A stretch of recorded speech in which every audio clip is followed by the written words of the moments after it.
Peace, HHDG. We are on another episode of HHDG Media, the podcast.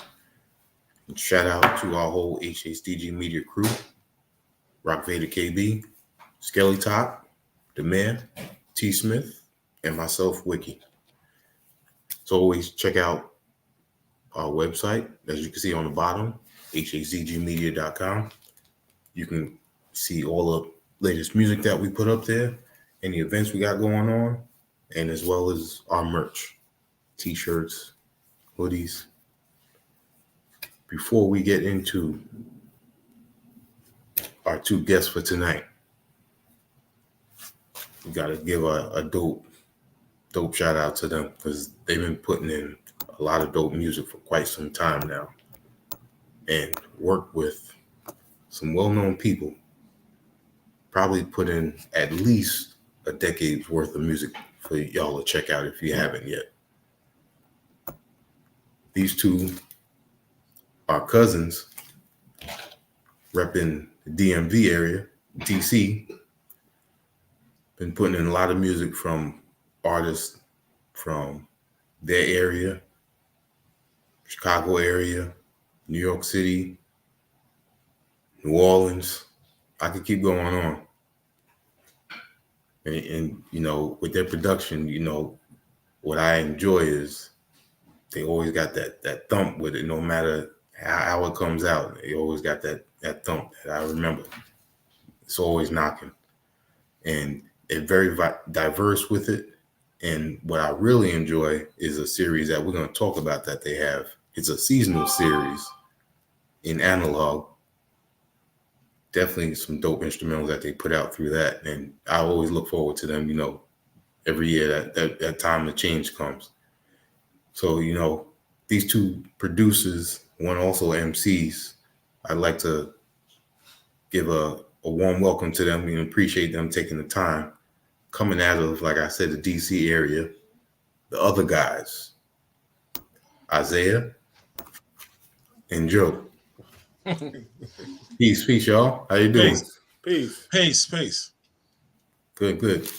I'm glad y'all took the time, you know, to speak with us and, you know, give us some insight on, you know, how y'all handle your production, you know, what y'all use, you know, people that you work with, and like your shirt shows, becoming CEO of Hypnot Records. Dope. I just noticed you had that on.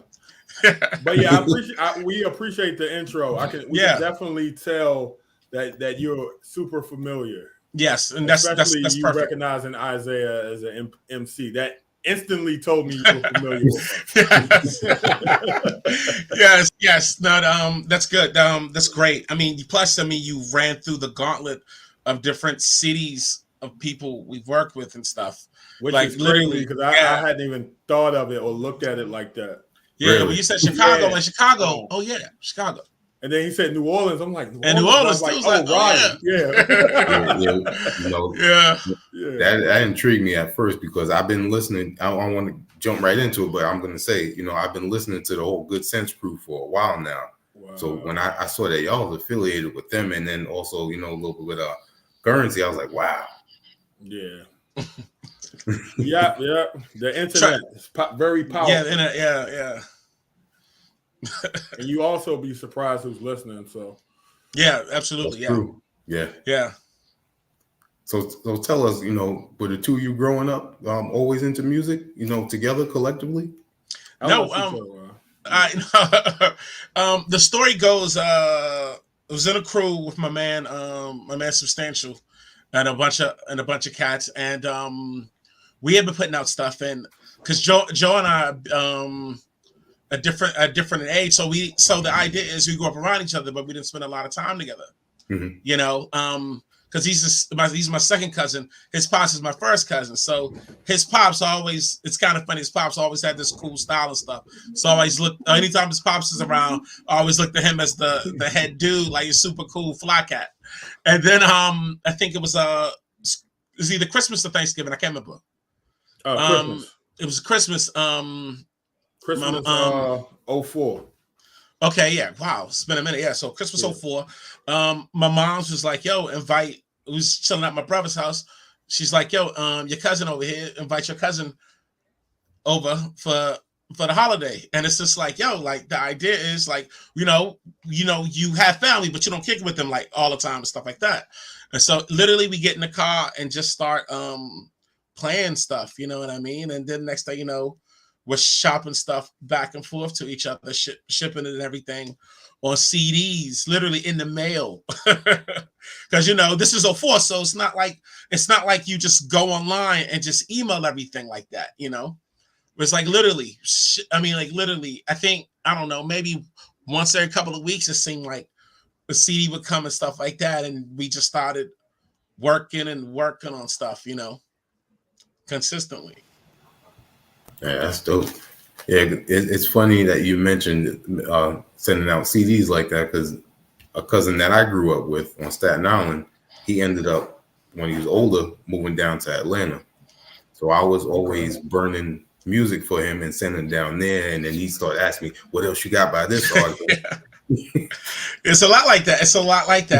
The internet is so funny. So we've been able to work on stuff and grow with the internet in that way. Mm-hmm. Yeah, it's like I can't think of the last time he would have needed to send me a CD. I also was real bad with computers. I didn't even, terrible. But that's what's funny. He would always say that. I'm like, yo, you get it. Now, you're getting it. now, what's crazy? Music taught me computers. Funny enough, I know. Same here. I'm actually really good with computers, and it's just because of music. Yeah, absolutely. And weapon of choice is the MPC, which you got to use with a computer. You don't have to, but it opens up the possibilities. One, yeah. Mm. So you said you weren't good with computers, so the determination with the music was like, I'm gonna learn.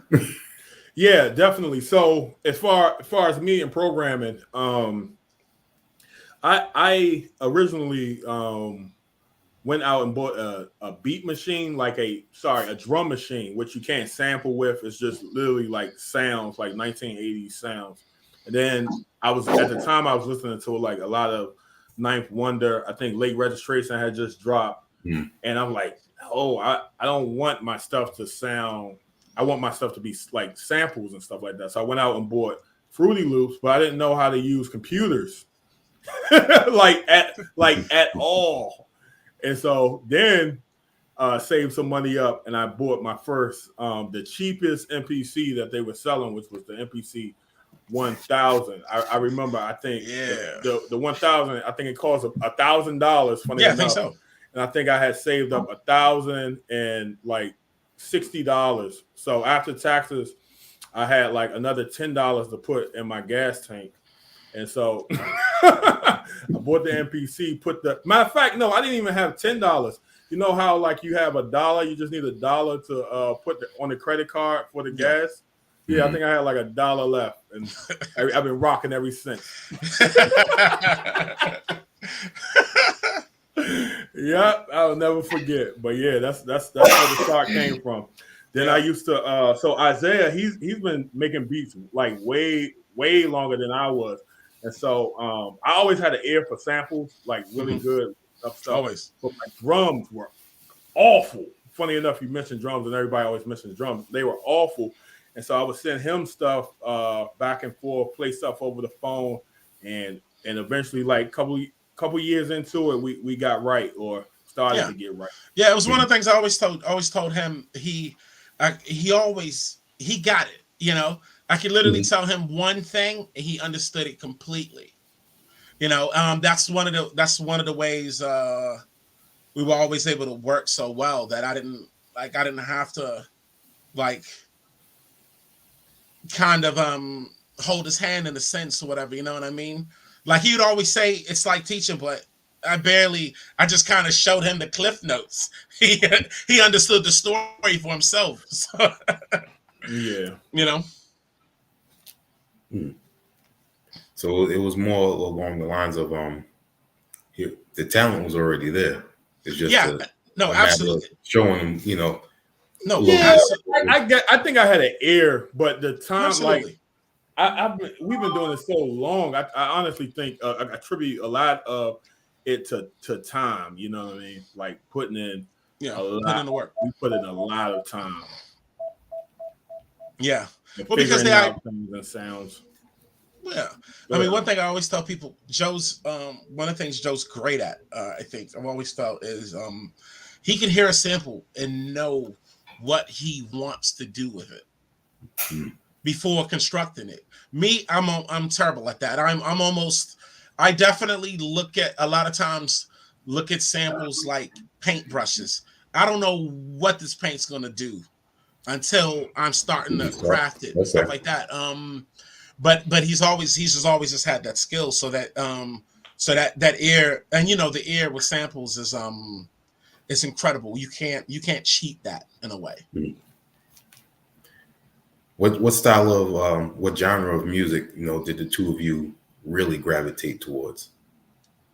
Like growing up, Yeah. or growing up, I came from a church household, so some of my music ability comes from the fact I played keys at my church, played the organ, so a lot of gospel, and then on the weekends, and I wasn't allowed to listen to hip hop. Funny enough, at my mom's house, but on the weekends I would go with my dad. My dad, like my cousin described, was like the cool dad, and so like I was listening to Daz Effects, all of the like Black Moon stuff, like a lot of hip hop with my father. So I kind of had this fusion of gospel and hip hop, and I think you can kind of hear it in our production with the like pretty chords but hard drums. You know what I mean? Like a lot of oohs and ahs, and you know what I mean, stuff like that. Yeah, and for me, so it's funny. I don't tell this story a lot. I got my hip hop education at Joe's grandma's house. Because his pops would be there, his uncles would be there, and they just play hip hop nonstop. And it's like that's how I was around it. My parents didn't listen to hip hop at all. My mom definitely listened to more oldies and classical, but my dad was definitely a crate head. He had tons and tons of records. Like I knew who Bob James was because my dad told me about who Bob James was before I even started sampling. Like literally, like he went through the list of Bob James albums and how number 1 works, and that's why I have number 6, which is Touchdown, in the background and stuff like that. That's how I got into it. And so literally when he wasn't in the house, I just had a plethora of stuff to go to. I try not to touch the records. I was too afraid to scratch those. But anything he had on record, and he had everything on record, he would buy the tape and he would buy the CD. He was just that kind of cat. So it's just so easy for me to just be like, okay, I know. I mean, literally, that's how I know who George Benson is and Deodato and all these different cats, because it was literally just in my house. But he had such an eclectic taste that he appreciated the Beatles a lot and would play the Beatles all the time and stuff like that. And then as I got older, that just kind of contributed to our music taste in general. Yeah, that's great.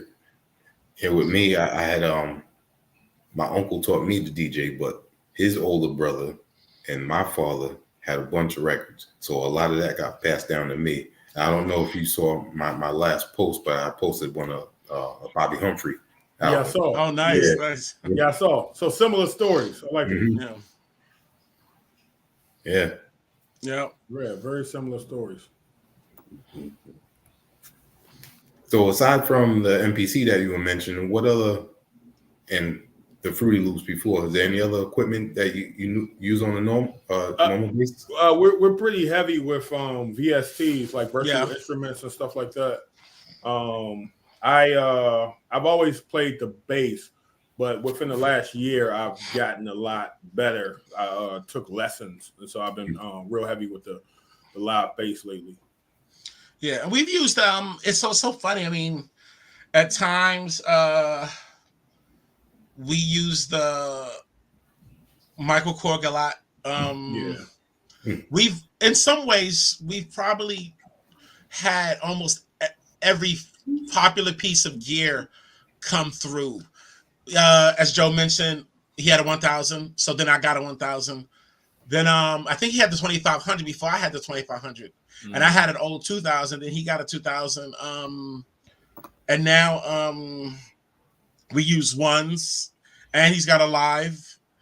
And I think it's funny. But everything, like he yeah. said, everything has always been like NPC based. Yeah, though. yeah, Okay. yeah. But like literally, but Joe knows, and we always joke the idea like, if you can make a beat on it, I want to try to make a beat on it, whatever it is. Just because, like, I think like Joe's got an ASR that we didn't even plug up half the time because it's just it's just great. It's great to have, and we're definitely students of the, I think, students of the game and the culture in that way, you know. And so it's there's something there's a good feel about having something sometimes, you know. Right. Like we kind of gearheads. We sometimes buy a lot. We used to be worse. Actually. We used to be insane buying stuff. Like like I think we both had ASR X's at one time, and and then we both sold them too. Yeah, you know, like literally, it's just been because as I tell Joe always, one of the things I love about new gear is that it keeps you inspired. It's always inspiring. It's always inspiring and encouraging, you know. And now, like one of the things I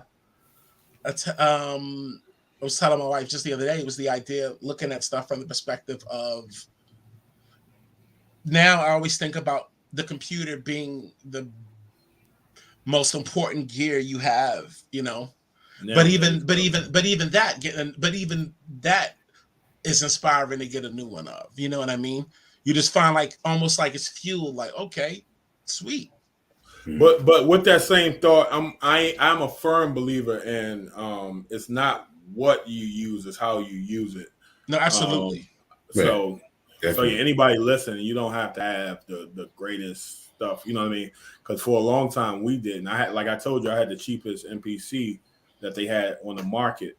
Part of the reason why I think we are so good or so nice as one would think or say is because we've been using the same piece of equipment. Technically, it's the new version, but we've been using the same piece of equipment for a long time. You know what I mean? Yeah. So the NPC is always the brains of everything. You know, no matter what we add to that, that's the main piece. Dope. Now I got to talk about sampling, because sampling is, it doesn't matter what decade it is, it's always going to be a topic because you got to get clearances. Yeah. So being that you have training and skills with the keys and the guitar with the bass, how often does that help out to, you know, alleviate that? Oh, I might need to try and get a clearance for what has helped even more so than that is it's a lot of which I like. It's a new era. It's been within the last 5 years, it's been getting really deep with people make sample packs now. Yeah.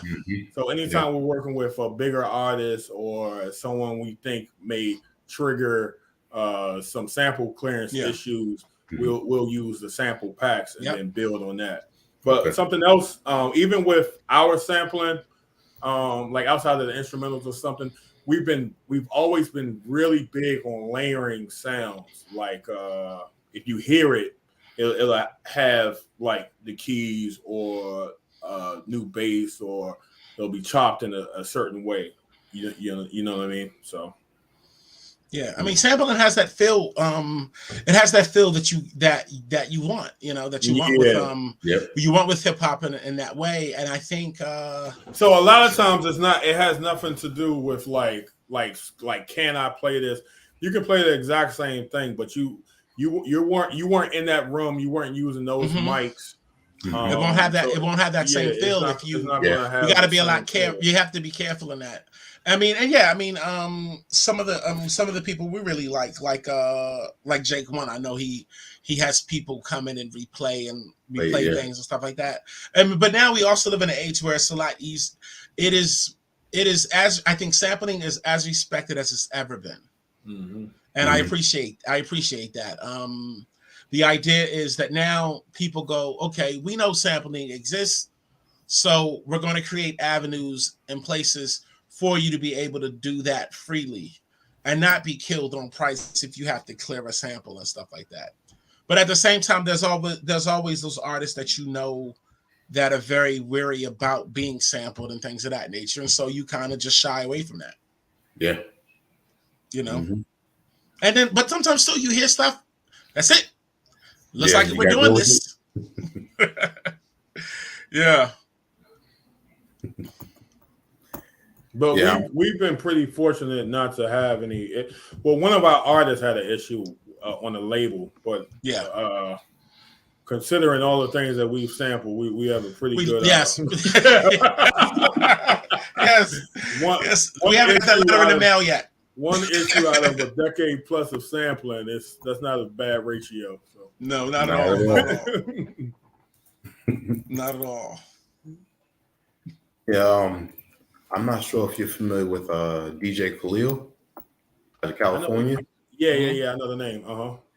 Yeah, he when his first earlier years, he was mainly sample based, and as he progressed, and like you were saying with certain artists that might trigger it, he continued to learn certain instruments and also manipulate certain sounds to sound like instruments. Yep. Mm-hmm. Well, because you want because you still want that. It's like one of the guys we like Derringer, and Derringer's he's been able to keep his sound, and even if he's creating it from scratch, and that's kind of what the idea is.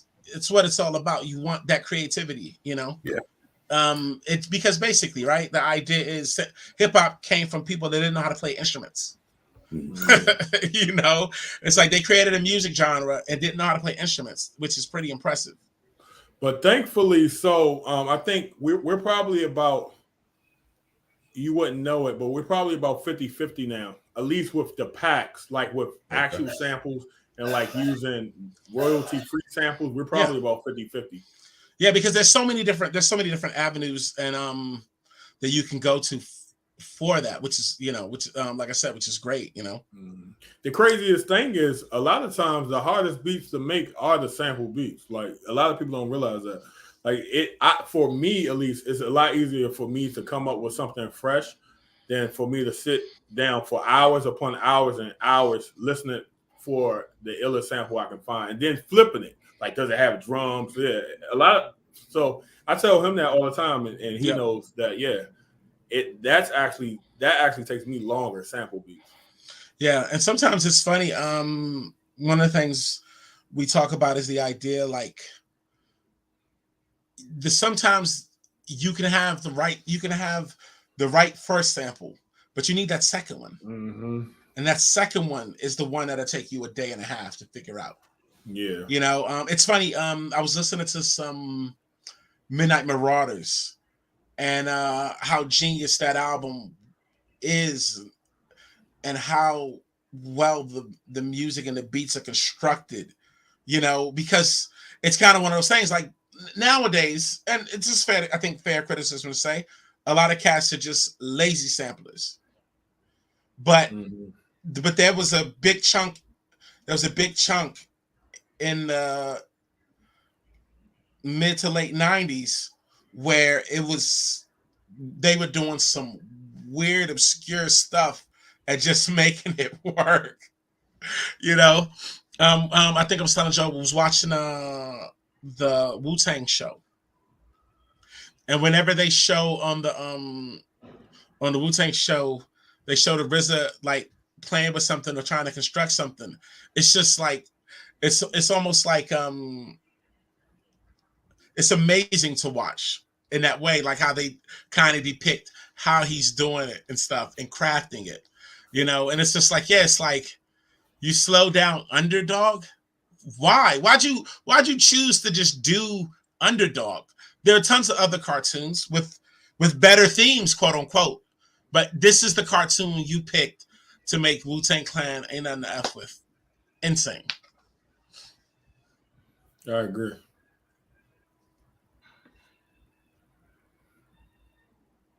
You muted, we can't hear you.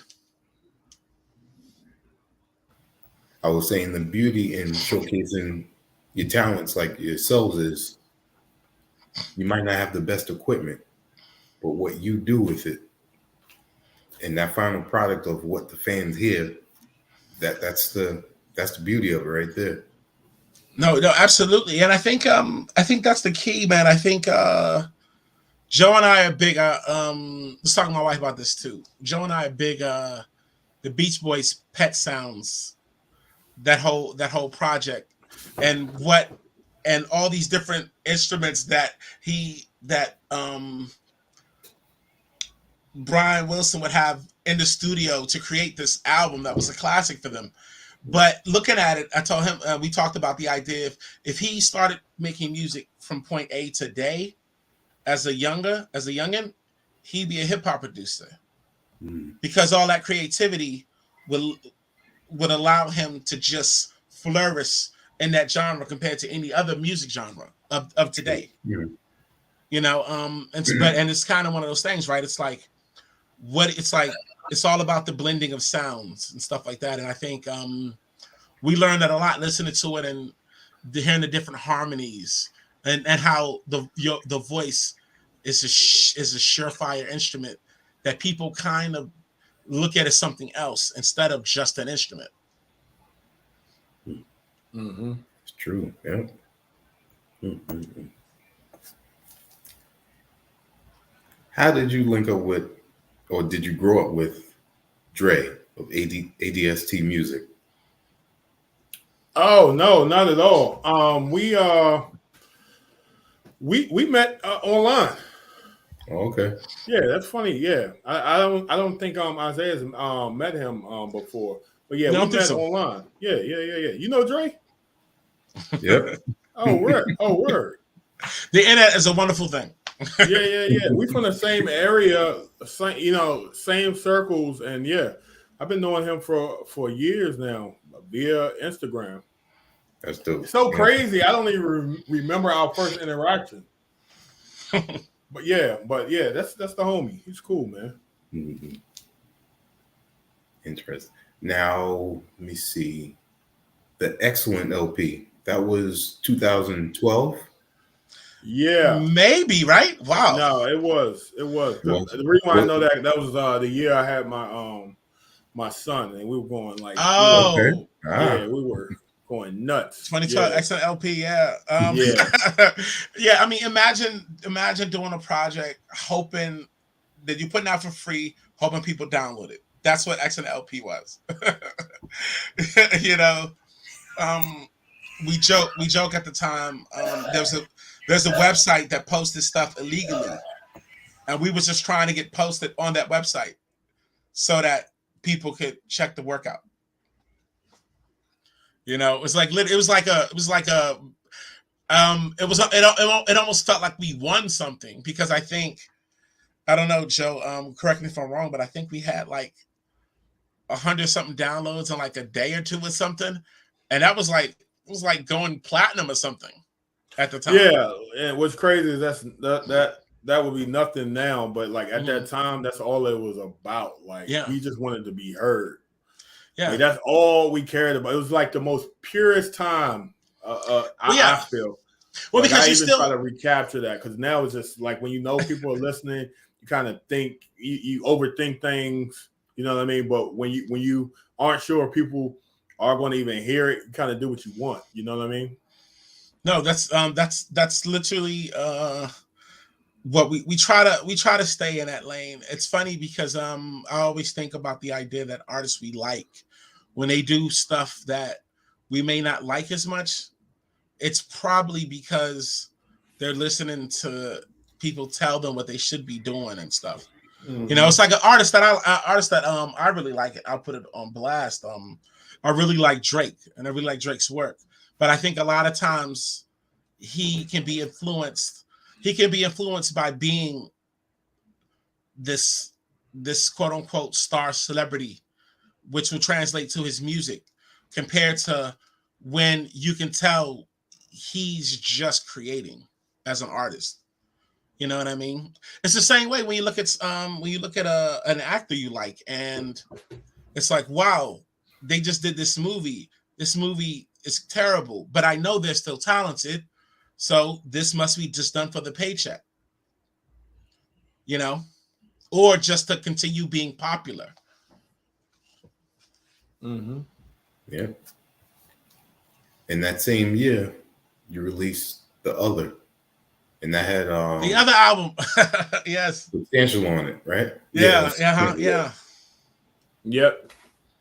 Yeah. How long have you known Substantial? Well, all intents and purposes. So if over 20 years now, because we met in high school. Like literally, we met in high school, and he was always around doing his thing. I was doing my thing, and then not until senior year, I think right before graduating, I won't forget this. He might tell a story one day. Is he was working on a demo. I think he was working on a demo, and he asked to borrow his equipment. Was acting funky, and he knew I had equipment. He asked me to borrow my 4-track.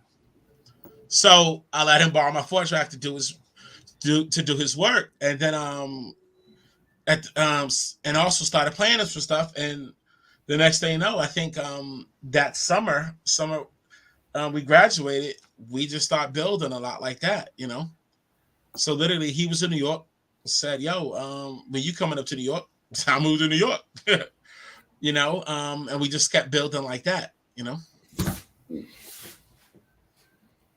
that's great. That's a great relationship. I mean, between the two of you and Hypnot Records, wow. I mean, there's a lot of history there. Mm-hmm. Well, yeah. I mean, we've been Hypnot since. I mean, for the longest now. Which is funny to think about.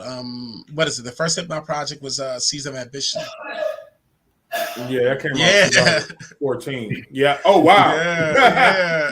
that came out 2014. Yeah. Love. But yeah, those relationships definitely were key. Mm-hmm. Substantial. I'm not sure if you heard of Fresh Daily. Yeah.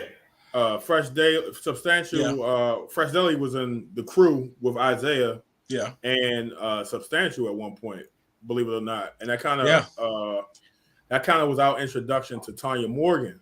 Yeah. Through Fresh Daily. So that relationship kind of and Isaiah being in New York kind of established us in New York City, and then Hypnot and Kevin Nottingham kind of taught us. He kind of taught us us the business of music. Yeah, because I mean we saw at that time what Hypnot was doing, and we felt at that time that it could be something good to be a part of, Yeah. Absolutely. I mean, and a lot of the artists we knew and met along the way either knew or worked with Hypnot at that time. And then it made a lot of sense because at the time also Kevin had the website. Yeah. So it was like, for me, it was like free promo. So like, absolutely, if this label situation doesn't work out, at least I'll end up on this website guaranteed. Because I think at the time, and I'll say it now because I don't even care anymore because we own and run a label. At the time, we really, really wanted to get on Mellow. Like that was gold. We wanted to get on. It's funny he said that. We wanted to get on Mellow so bad. If I'm not mistaken, in the Memories Fade video, I think I rocked the Mellow Music T-shirt. Yeah, it was like literally. So it's like, I mean, the Mellow thing was a big thing for us. But in hindsight, and I love the label, love the artists. Absolutely. We work with a lot of the artists. Yeah. Best thing that ever happened to us was that not happening. Yeah. 100%. We just learned so much. We just learned so much on our own, and seeing kind of what we want to do based off of what we see other people are doing and stuff like that, Yep. And the only way you don't know, and the only way you can learn that is to kind of, for lack of a better way to say it, being rejected in a sense almost. Mm-hmm. Build more character. Oh yeah. Well, yeah, and it just like I said, sometimes you don't know what you don't know. But if you don't have, I'm always one of those people. I don't want to learn the lessons. Just tell me the thing. Yeah. But sometimes you got to learn the lesson. Yeah. But we definitely learned the business with Hypnot and through Hypnot, and yeah. That's great. Yeah, man. Big shout out to Kevin Nottingham, because at that time when the website was out, he put me onto a lot of music, a lot of artists that I listen to now. No, absolutely. Yeah, that was probably one of. I think that at the time that was the biggest blog that had posted us. Like I remember being. I think so. I remember where I was. Time. Yeah, it was pretty. We was pretty exciting. I mean, this. You're talking about two guys that literally were behind a computer. Like hadn't done any shows. Yeah. You know what I mean? So that was a big deal for us. Yeah. Yeah. Amazing. Now, tell us how, you said you got the introduction through Tanya Morgan through New York and everything, but look at the music that you have put out with them. Von P alone, with the solo work too. Yeah. So that's we're real big on creating our own opportunities. So you have some producers, which is fine, who are strictly wait on placements. So they'll send out beats and wait a year or two. We kind of time is moving. You know what I mean? We always hated that. Constantly moving, so we always hated that.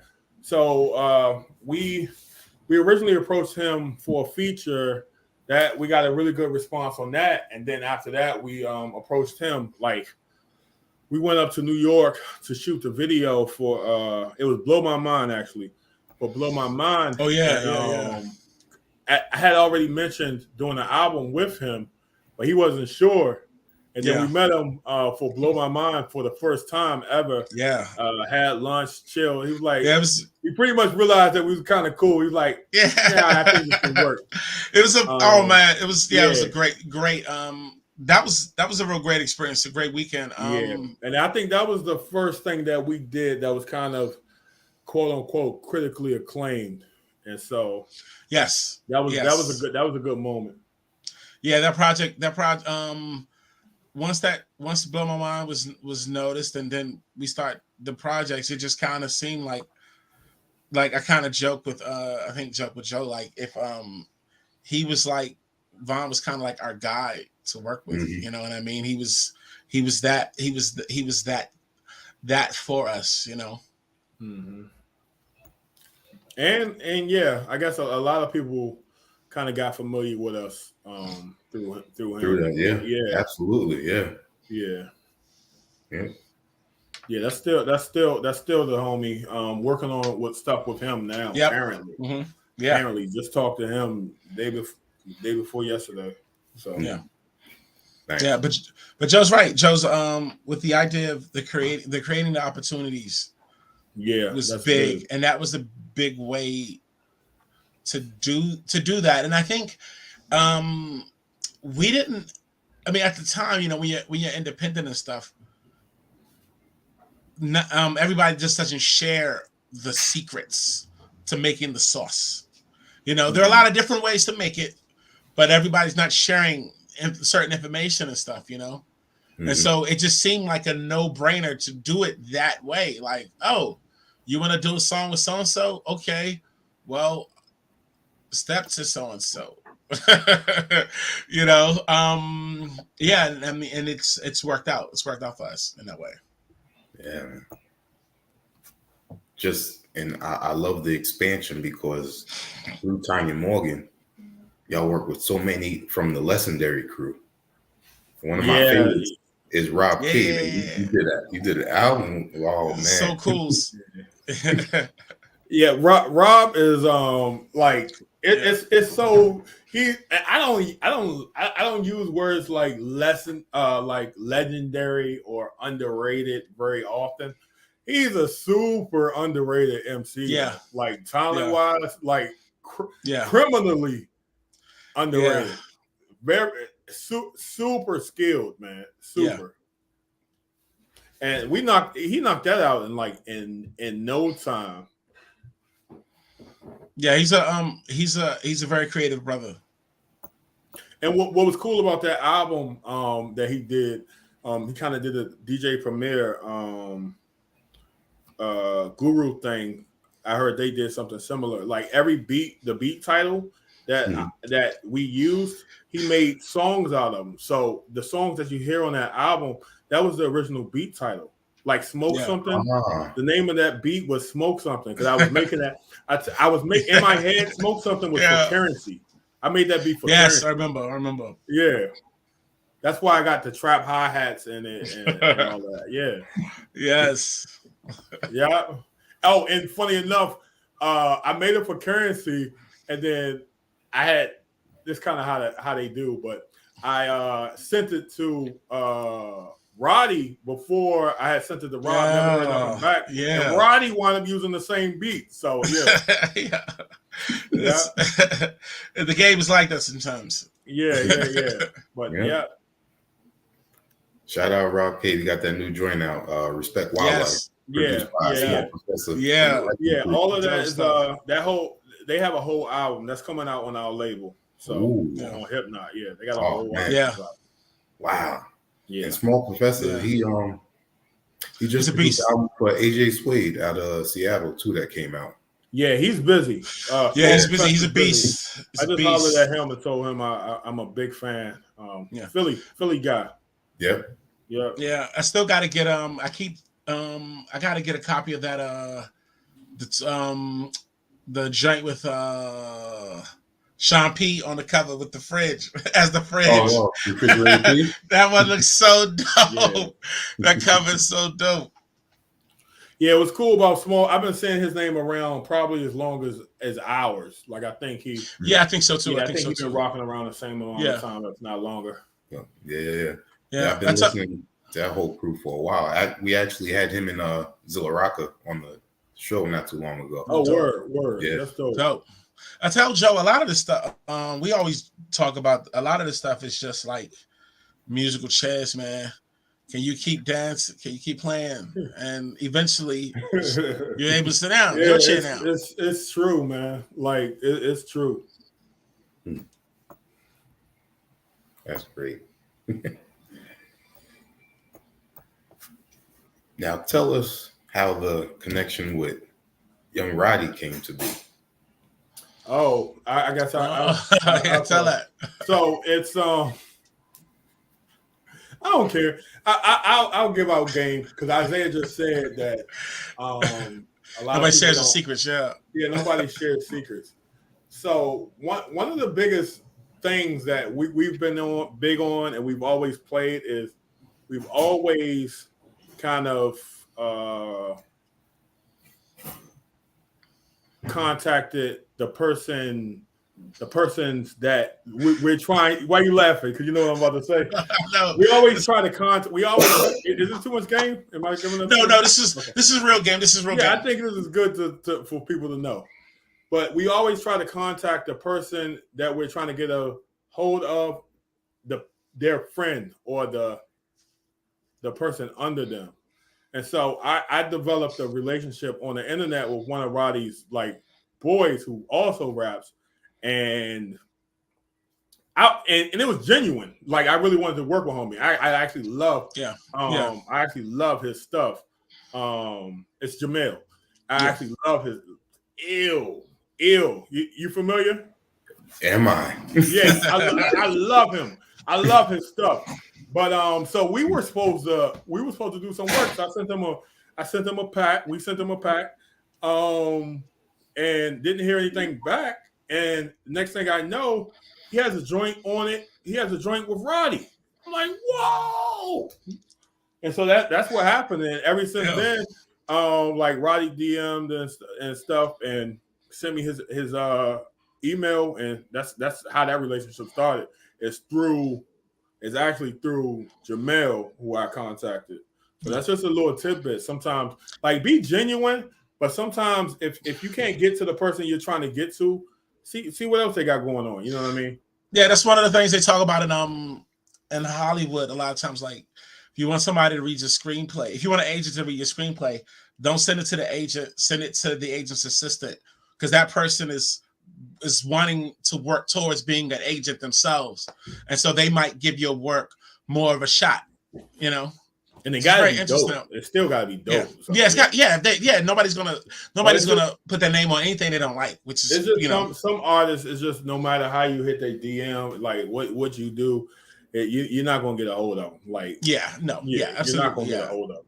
Yeah, and sometimes there's no disrespect. Go ahead. I'm sorry. Yeah, and sometimes you can also just get lucky. That's true too.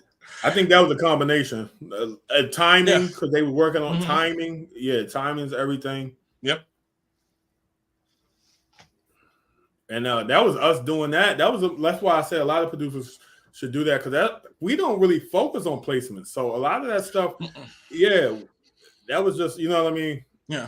Yeah, we don't do too much. Like most of the beats that we make, you hear, we just put it out. So that's worked. It's worked. I think it's worked. It's worked that way. It worked that way. The placement. I think the placement game for us very much. It just felt. I think Joe mentioned earlier.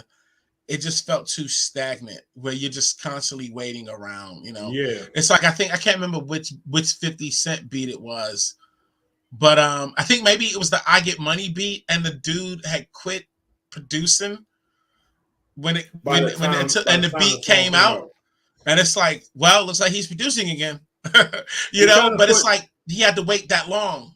You're kind of putting your future in somebody else's hands. That's what I've always felt. That's how I always felt. Like Khaled, people can say what they want about Khaled, what he don't make beats, he don't do. But the fact that he's able to do that, it just shows you a lot. Yes, He's built a whole career. Yeah. Yeah, no, absolutely. Putting things in his own hands. Yeah, absolutely. I think it's different if he was some person that was born from musical wealth, But it's like, no, he made his name himself on his own in that way. Mm-hmm. And you have to commend that process alone. Yeah, that's what I'm saying. Yeah, you can feel how you feel, but you gotta you gotta respect the hustle. Yep. Definitely. I mean, the two of you alone, just from this interview, I hope that people are tuning in, really take this in to see how far you have come in and how the success is as well, because you're giving some good business models of just what networking is all about and what it helps to achieve. So networking is everything. Isaiah doesn't know this. Like everybody we work with I'm texting Happy Father's Day, Happy Mother's Day, Happy Kwanzaa. Like networking is everything.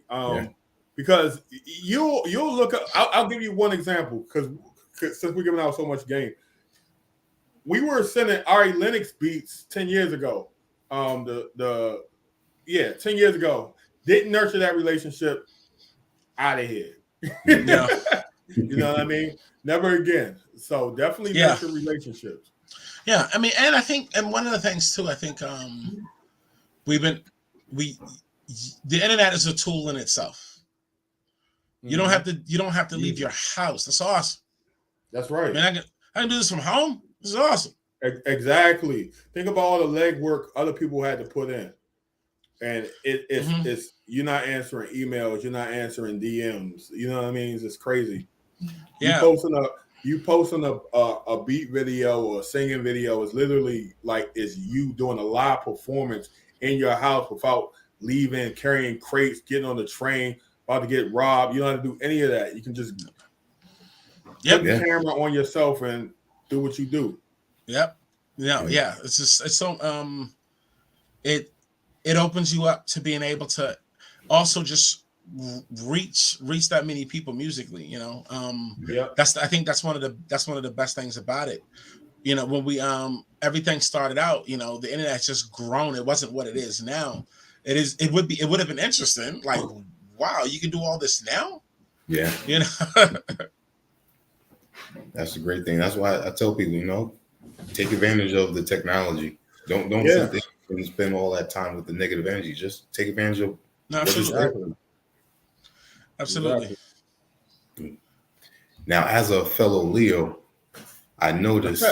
Yo, you done your homework. That's a funny, man. That's a pretty, I appreciate it, man. Yeah. Not even on no ego stuff, but it's just so weird. Correct? Yeah, no, that's awesome. I appreciate that too. My favorite series of projects is the In Analog series, but when they first came out, I didn't notice that the first one was in summer in analog. Yeah, it was the first one. Yeah, that was an experiment that just kept going. Mm-hmm. Like you said. So I'll give you the history on that. Big Currency fan, huge Currency fan, and I was like, what if we release music like Currency, just beats, just nuts, just go, So that's kind of what that was, and I was like. I know he does a whole lot, but I'm like, if we can do one every quarter, kind of challenge ourselves to do that. And then also the analogs are 8 beats. So I figure it also keeps us like honest and motivated, because if I'm not doing, or if he's not doing at least 8 decent beats within a quarter, what are we doing? You know what I mean? Yeah. So it's definitely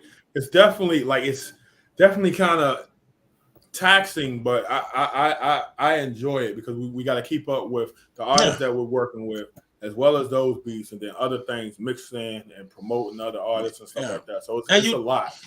And you have people checking. You give people that like your work to check it. You know, they get something that they can expect no matter what, and I think that's always a plus. You know. I mean, I think, you know, we all have artists that we like and love, and sometimes it's like, how long has it been since they put out something? Just anything. Yeah. You know, and it's like, in this day and age, you don't want to do that. You want to be able to put out something. But it's so funny, because every time someone asks, like I always say our last one was the last one, and then someone like you brings it up, and I'm like, dang, I'm about to do another one. We probably talk about it at least twice a year. I think we were probably supposed to stop volume 1, and here we are at volume 3. So. Yeah. We'll see. Which is pretty wild. It's pretty wild. We'll see. Or we may just start another series, but yeah, we've been talking about that. Yeah. Nah, keep going with this one. No, not stopping this one, but maybe also he said it. I appreciate the feedback for real.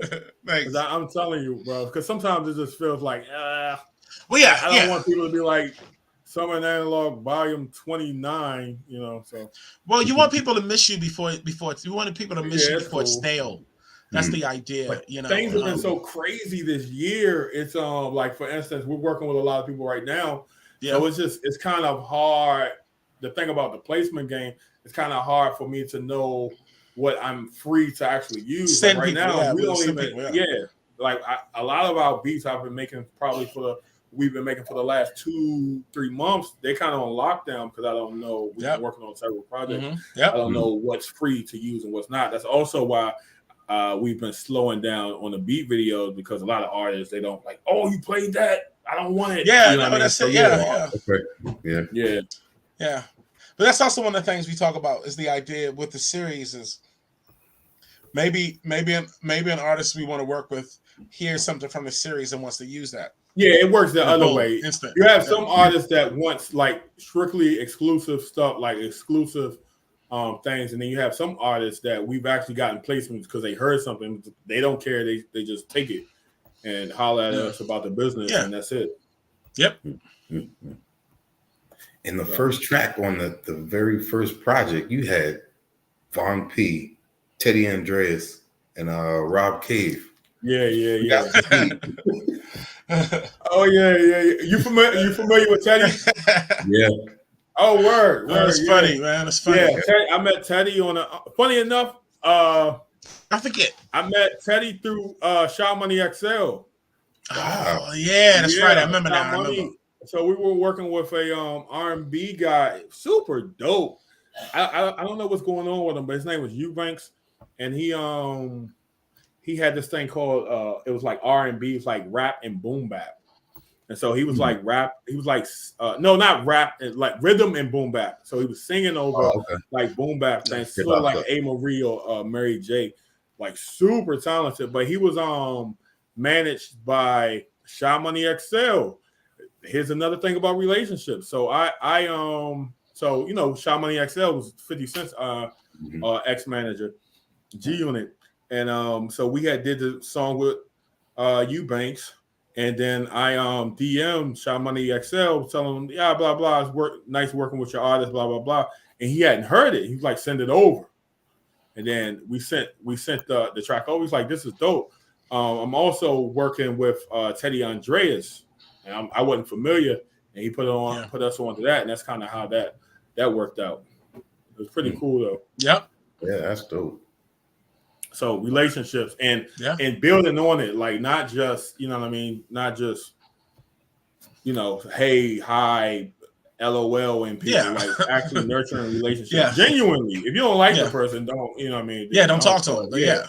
But if you do, it's no point in you guys not chilling. Somebody's in your city, you can afford to go to their city. You can afford to record, For instance, like for us and Verbal Kent, Verbal Kent came here, and I went to Chicago. But he met both of us. Yeah, and sometimes that nurturing like that. Like it helps. It helps immensely. Like we just had Scott Zoo here this weekend at the internet. I was mentioning it. We just had him here this weekend, and I met Scott. We met Scott. We met Scott the same night. We met Scott back in 2007. And the Jersey beat battle. At a New Jersey beat battle, and we met him again in like 2016. But this weekend, it was really cool to kind of feel his vibe and us to vibe off each other.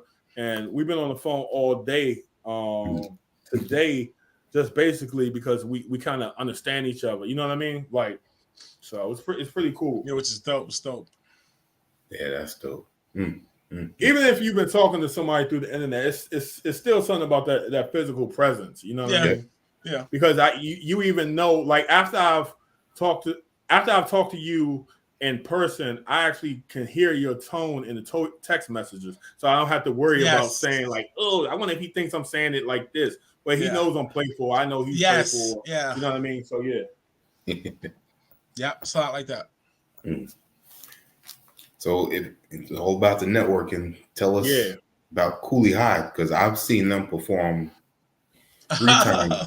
Wow, you're a big Cooley in New York fan. City. Yeah. So, I'll let you talk. I'll let you. Well, no. What is it? The first joint we did with Cooley High was that was on Life Analog, right?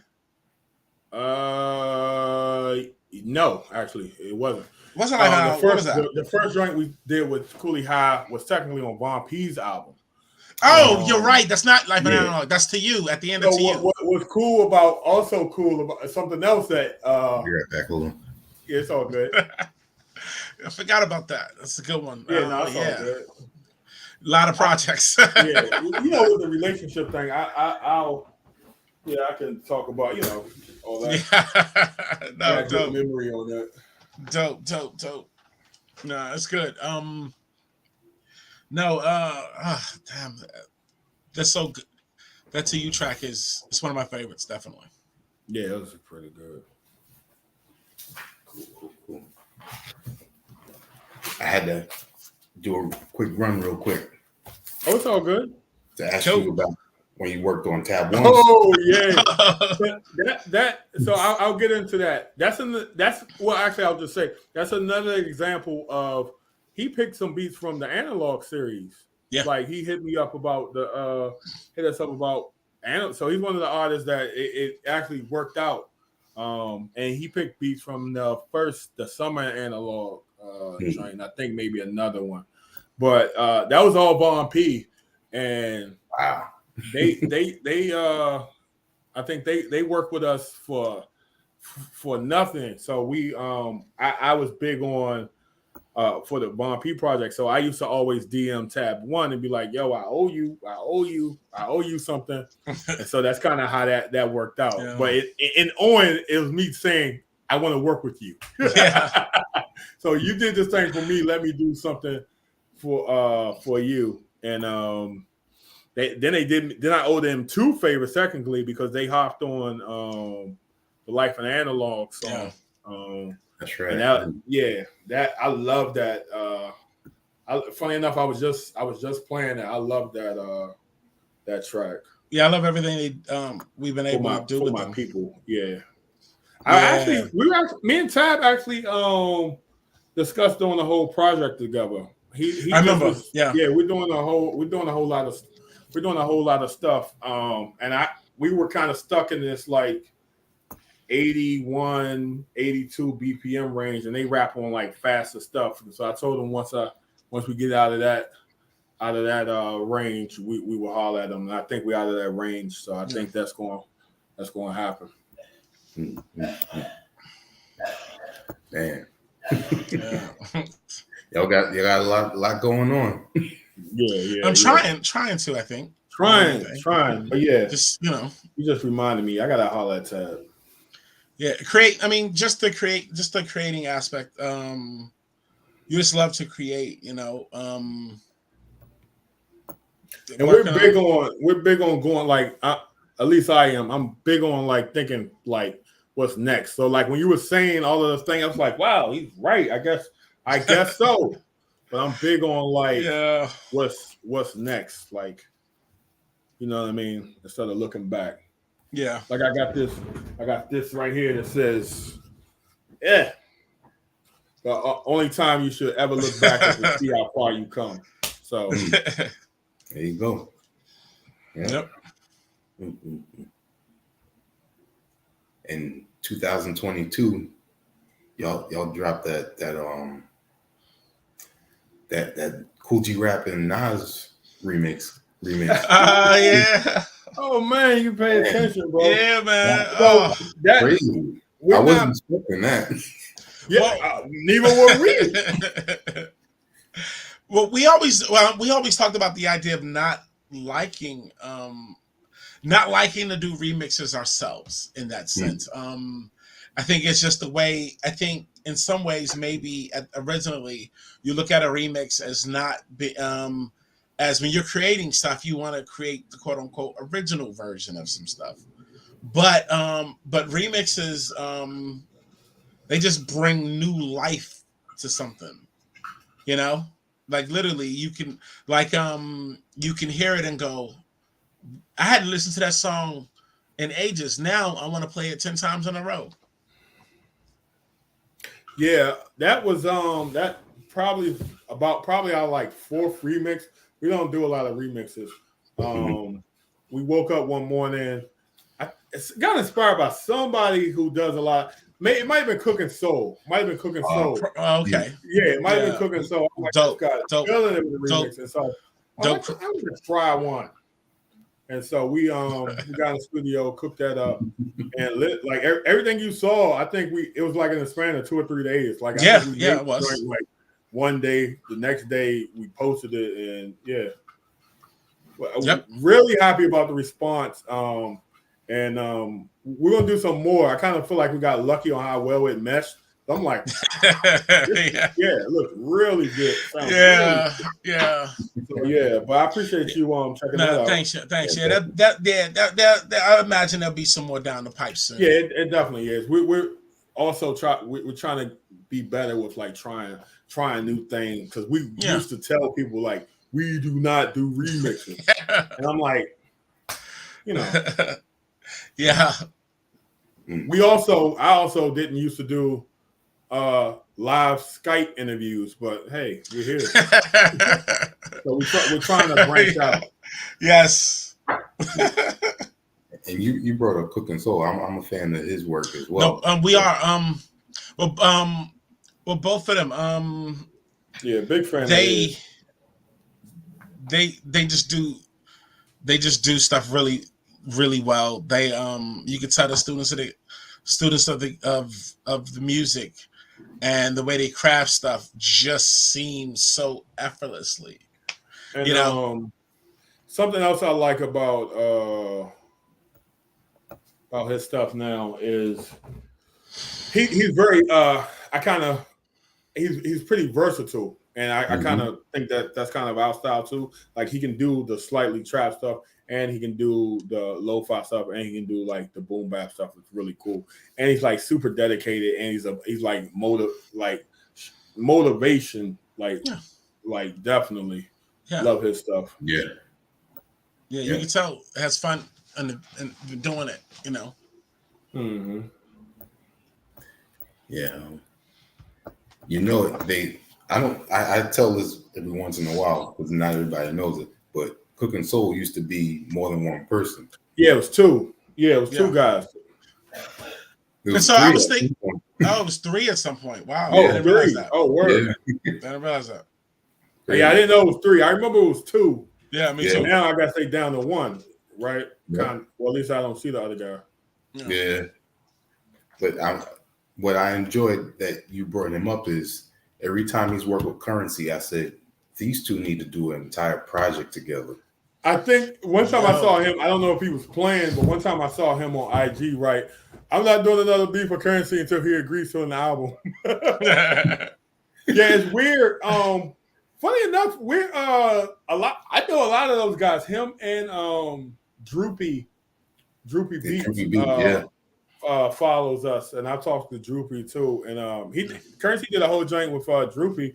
It's kind of interesting, and Droopy's dope, but it's kind of interesting that he hasn't done one with Cooking Soul, considering that Cooking Soul is technically the bigger name. You know what I mean? But I know Currency's pretty busy dealing with because I love the Hurry Fraud stuff. Huge Hurry Fraud fan. And then the Alchemist, come on, get out of here. So he's been working with some heavy hitters. Yeah, I'd be willing to bet that it's probably a little bit of just being busy. Yeah, I think so. Cash is busy, and it's hard. I mean, Currency does so much work. It is hard to. I mean, literally, you might if I can write a verse in a day, I felt like I won the lottery. If I can get a whole verse, if I can get 16 bars that work for me and us in a day. This guy's doing songs. Yeah, you know what I mean? And so it's just like, I mean, it's just really impressive, his workload. Yeah. I just looked up one of my old posts of Cooking Soul stuff I used to post, and the other guy was a Big Size and Zoc.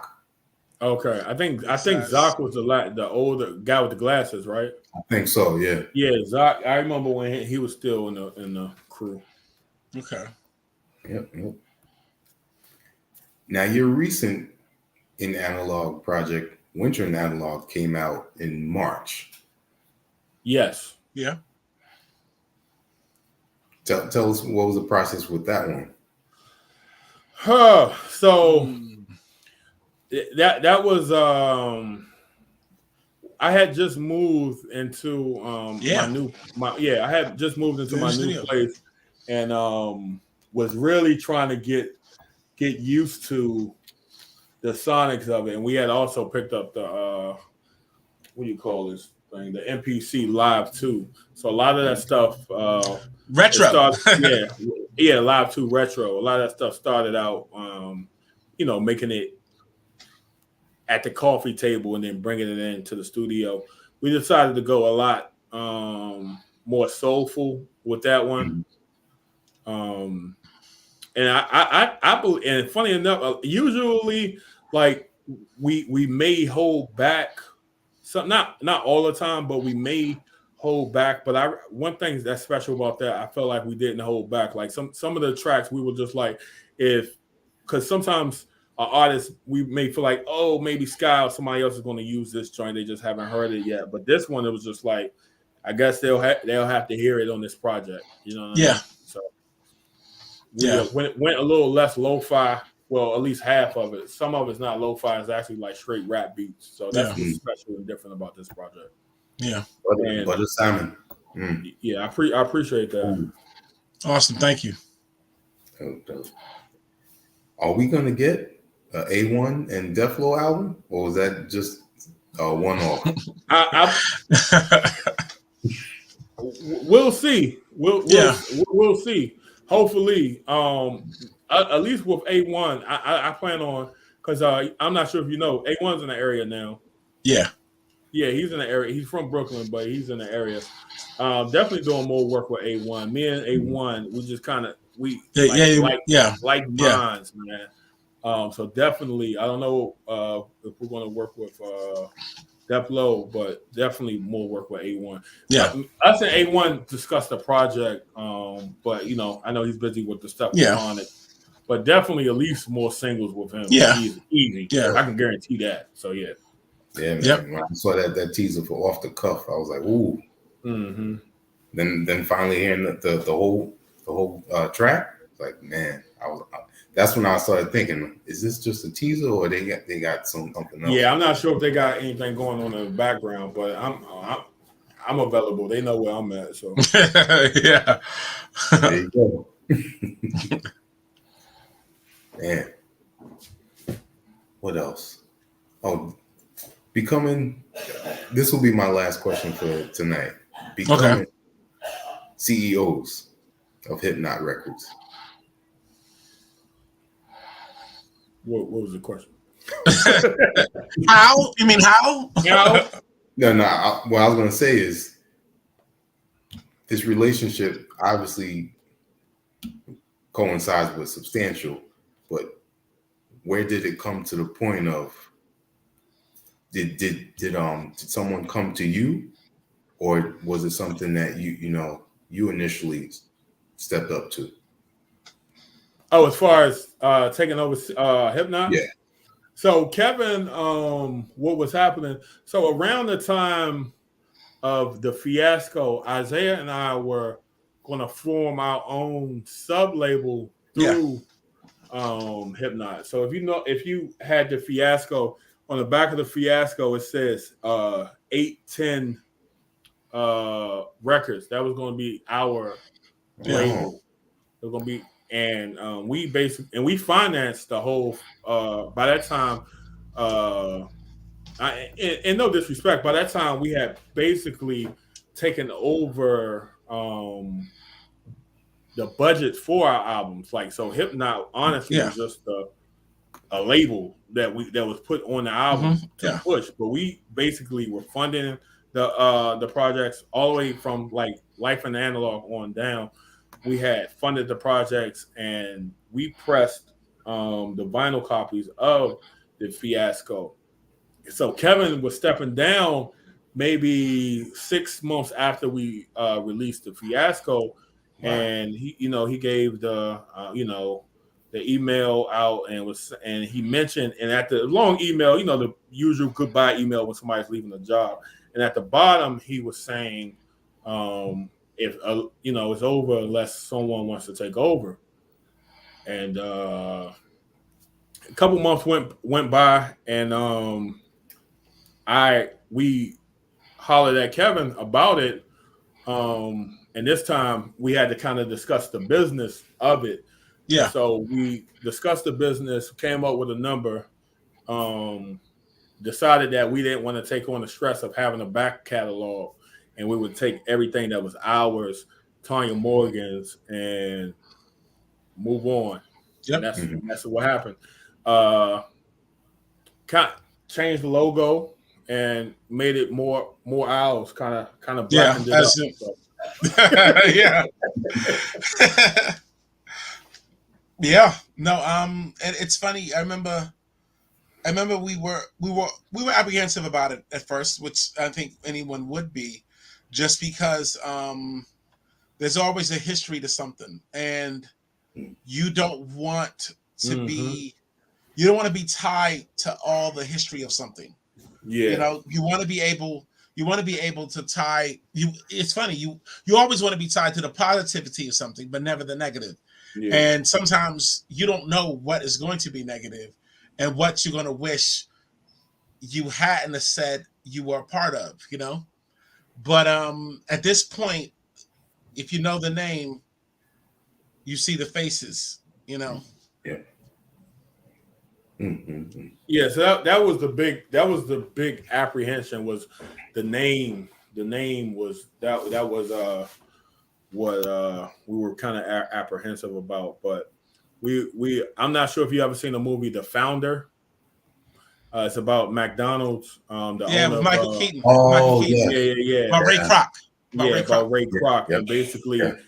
him not making it like the Kroc restaurant, and he kept the McDonald's because that's what people were familiar with. And so with Hypnot, you know, that's what people were familiar with, and so it just made a lot more sense, and we were able to carry Tanya Morgan and pick up Rob Cave, and kind of made the label kind of make sense. Kind of had to leave a couple people behind, but yeah, it's just, you know, just who we were, you know, who we love working with and stuff like that, you know, and who we were able. And sometimes you don't have the bandwidth to work for everybody you want to work with, you know. So it's just how we do it. Because it's a lot of money involved, even small scale. So always. It's a serious investment. Yeah, tell me about it. Yep. Man, that's great. You know, to be able to have all these artists that you already network with, and then here you are with the label and still being friends with all these people aside from the music. You know, you built up that relationship, but these are friends outside of the music. Yeah, absolutely. Yeah. Absolutely. Yeah, it's amazing, man. So that's why I tell people, just keep, not to sound corny, but you got to keep going, because it's like we were just trying to get a verse on with Vaughn. So this is amazing. You know what I mean? For a long Discussing releases with them and putting trust and faith in our hands with their releases. Like it's still amazing. We released the last Tanya Morgan album. That's just crazy. So never would have thought. So man,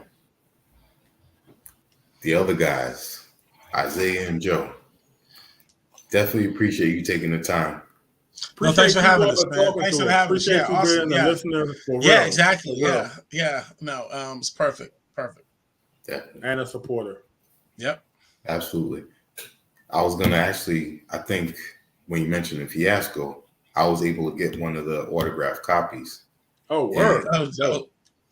Just the thing is, it was damaged when I got it, and Von P reached out to me personally and he was saying, we're not doing any more of the autograph copies, and he apologized and everything, and he was mentioning that the certain team that was actually packaging everything was no longer doing that because it must have been some issue going on at that time. But you know, it for the fact that he just reached out to me like that, and you know, to resolve everything was cool. Did you get another copy? Yes, I did.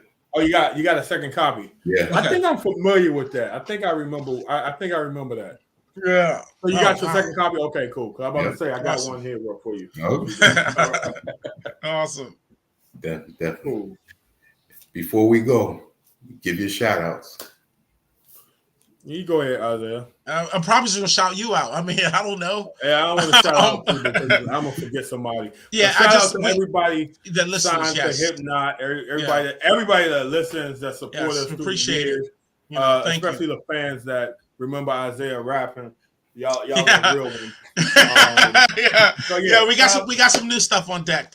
Definitely. Yeah, we definitely. Yeah, definitely. You might get a surprise from us vocally. Yeah. So it's gonna be it's been a wild ride. I think it's gonna be even wilder. So it's pretty cool. Dope. And on behalf of our HHDG media crew, we're gonna say peace. Peace. All right, thanks, bro. Thank you, Thank man. you. Thanks.